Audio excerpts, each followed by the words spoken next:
Family কেমন আছে তোমরা সবাই? আশা করছি তোমরা সবাই খুব ভালো আছো, আমরাও খুব ভালো আছি। তো গুড মর্নিং জানিয়ে চলো আজকের ব্লগটা শুরু করা যাক। ব্লগটা দেখতে থাকো আর আমার সাথে থাকো। তো চলো ব্লগটা শুরু করা যাক। আর এখন আমি যাচ্ছি পুরন্দরপুরে, তো মুকুটের মাল আনতে। তোমরা জানো সবাই কম বেশি আমি মুকুটের কাজ করছি। তো মুকুটের আজকে তোমাদের সাথে পুরো মুকুট যেখান থেকে আনি আমি, ওখান থেকে কিভাবে মুকুট আনি, মুকুটের কাপড়টা তো আমাদের পুরো গোটা দিয়ে দেয়। তো চলো আমি তোমাদের আজকে দেখাবো যে মুকুটের কাপড় টাপড়গুলো কেমন করে দেয় আমাদের, আমরা কিভাবে আনি। তো চলো এখন যাওয়া যাক পুরন্দরপুর। ঝটপট করে গুছিয়ে নিয়েছি এসে। তো চলো এসে দেখা হচ্ছে তোমাদের সাথে, না যে তোমাদের সাথে দেখা হচ্ছে। মনা ম্যাগি সামনে করে নিয়ে দাঁড়িয়ে আছে। এখন 8টা বেজে গেছে, দিদিমণিও চলে এসছে স্কুলে। তো এখন তাড়াতাড়ি ম্যাগিটা ঠান্ডা করে দিই, ও খেয়ে দিয়ে স্কুলে চলে যাক, তারপরে আমি যাব মুকুট আনতে। আমার মনের একটা ভালো লক্ষণ আছে যে খেতে বসে ঝটপট করে খেয়ে নেবে, আর আমি থাকলে কোনো বায়নাই করে না, আর তারপরেও নিজের জিনিস নিজে গোছাতে পারে। আমি বলেছি ব্যাগ কোথায়, বই কোথায়, সব নিজের জিনিস নিজে গুছিয়ে নিয়েছে।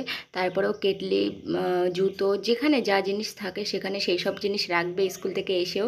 ওর এই দিকগুলো আমার খুব ভালো, আর এই শিক্ষাগুলো দেওয়া উচিত আমার মনে হয় প্রতিটা বাচ্চাকে, যে সে পারফেক্টভাবে সব কাজগুলো গুছিয়ে করবে আর তার নিজের জিনিস সে নিজে করা শিখবে। ছোটোবেলা থেকে যদি না শেখে বড় হয়ে কোনো মতেই তুমি শেখাতে পারবে না। তো আমার সেটা পার্সোনালি মনে হয়, তাই আমি আরাধ্যাকে এইভাবে শিক্ষা দিয়েছি আমি। তো আমরা চলে এসেছি সেই কাকিমাদের বাড়ি, এখান থেকে এবার মাল নেবো। তো তোমাদেরও দেখাচ্ছি যে আমাদের কেটে কেটে মাল দেয়, বড় বড় কাপড়ের থান থাকে, তো সেইগুলো আমি দেখাচ্ছি তোমাদের। এগুলো হচ্ছে কাপড়, এগুলো হচ্ছে স্টোন, যেগুলো আমরা এই যে চোখ টোকগুলো বানাই, আর ওই যে আঠা। কি করবো বন্ধু? হ্যাঁ 6 নম্বর অত বড় হওয়ার কথা না। আমরা যে দেখছিলাম সেটা এর থেকেও বড় ছিল, 20 নাম্বার ছিল সেটা। এই যে হচ্ছে সেই কাকিমা যার কাছ থেকে আমরা মাল আনি, এনার ছেলেই ব্যবসা করে। তো কাকিমা সত্যি অসাধারণ মনের মানুষ, আর এনার সম্পর্কে আমাদের আর কিছু বলারও নেই। ভালো একটা মালিকের কাজ পেয়েছি আমরা। তো ইনি কাপড়গুলো আমাদের এরকম সরু সরু করে কেটে দিচ্ছে। এই যে দু আঙুল করে কাটছে না, এটা হচ্ছে তোমার মুকুট জড়ানোর জন্য কাটছে। আর পিয়াসা দেখো তার মধ্যে বদমাইশি শুরু করে দিয়েছে, মাথায় মুকুট বসিয়ে বলছে দেখো কাকিমা এটা আমার মাথার মুকুট, আমার সাইজে, আমার খোপার সাইজে আর কি। ওর মাথায় তো অনেক চুল, ওই খোপাতে বসিয়ে বলছে কি দেখো এটা আমার খোপার সাইজে। পয়সা পুরো গোপাল সাজবার বিরিয়ানি রান্না করে করে সবাই খাওয়া। ওই যে ইয়ে বিরিয়ানি, ভেজ বিরিয়ানি, ভেজ বিরিয়ানি ঘি দিয়ে সুন্দর করে বিরিয়ানি রান্না আমিও দেখছি। আমরা মায়াপুরের বিরিয়ানির কথা বলছি, যে মায়াপুরের যেহেতু গোপালের মুকুটের কাজই করছি আমরা, তো সেহেতু গোপালের কথাই হচ্ছে। যে মায়াপুরে এরকম আছে যে ভেজ বিরিয়ানি করে। কালকেই আমি দেখছিলাম একটা ব্লগে, নতুন বিরিয়ানির দোকান খুলেছে ভেজ বিরিয়ানি, তো অসাধারণ সত্যি। আর আমরাও মায়াপুরে গিয়ে খেয়ে এসেছি। তো এইগুলো হচ্ছে সেই মুকুটের ডাইস, যেটা হচ্ছে গোপালের মাথায় যেটা বসানোর যে ডাইসটা ওইটা। তো এইটাকেই আমাদের কাপড় জড়াতে হবে, এটাকে কেটে একটা করে পিস বের করতে হবে, বের করে এটাকেই কাপড় জড়াতে হবে। আর এইটাই আছে তোমার কুচি বসিয়ে ফুল কমপ্লিট করতে হবে। আর এগুলো হচ্ছে স্টোন, এই স্টোনগুলো সুন্দর করে সাজানো, তোমরা দেখেছো সুন্দর করে সাজাতে হয়, সেইগুলোই। তো উনি বললো আর্জেন্ট 4 ডজন মাল দিয়ে দিতে আগে, কালকে বিকালের মধ্যে দিয়ে আসতে, আর বাদবাকি মালগুলো আমরা একটুখানি দেরিতে দিলে অসুবিধা হবে না। তো সেই জন্য বাড়ি এসে এমনি বসে পড়েছি। এইখানে হচ্ছে মুকুটের কুচির জন্য যে কাপড়গুলো একটা একটা করে কেটে রেখে দিয়েছি, আর পিয়াসা ওইখানে মুকুটের যে গোলগুলো ওইগুলো কাটছে, দাঁড়াও দেখাচ্ছি। তো ও ওখানে বসে পড়েছে, ও কাজে ব্যস্ত, যেহেতু জরুরি কালকেই 4 ডজন মাল দিতে বলেছে।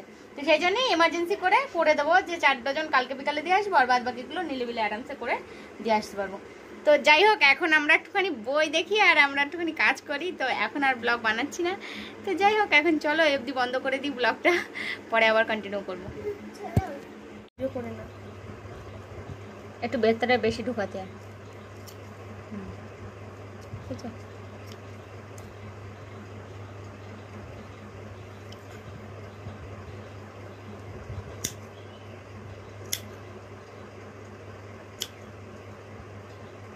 বড়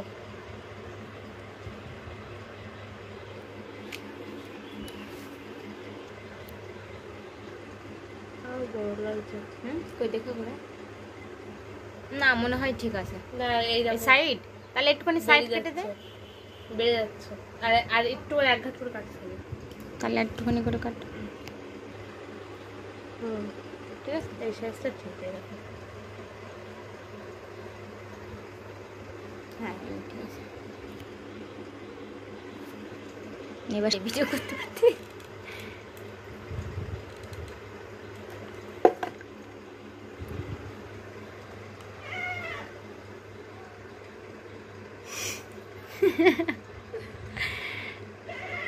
কৃষ্ণনগরের মাথা নড়ছে টুইং টুইং করে।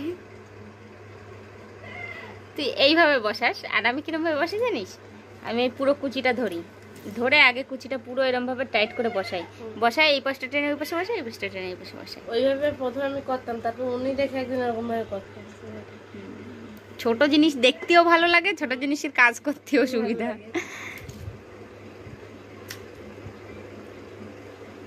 কিন্তু গোলাপগুলো অনেক বড় বড় হিসাব মতন।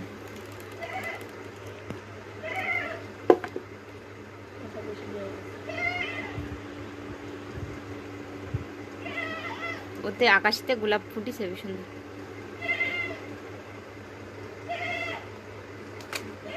চেন ওইটা এই যে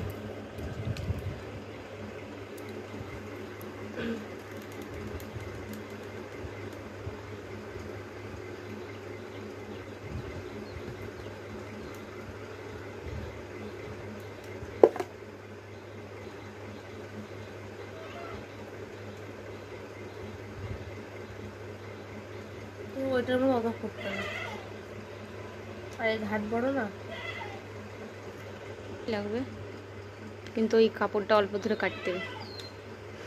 এক পিস ফুল মুকুট কমপ্লিট করতে 1 থেকে 2 মিনিট সময় লাগে। তো যখন আরও স্পিড হয়ে যাবে তখন অত সময়ও লাগবে। আজকে আর মুকুট কমপ্লিটের ফুল ভিডিও দেখাবো না, আজকে তোমাদের সাথে এই পর্যন্তই। দেখা হচ্ছে একটা নেক্সট ব্লগে। ভালো থেকো, সুস্থ থেকো, নিজের খেয়াল রেখো।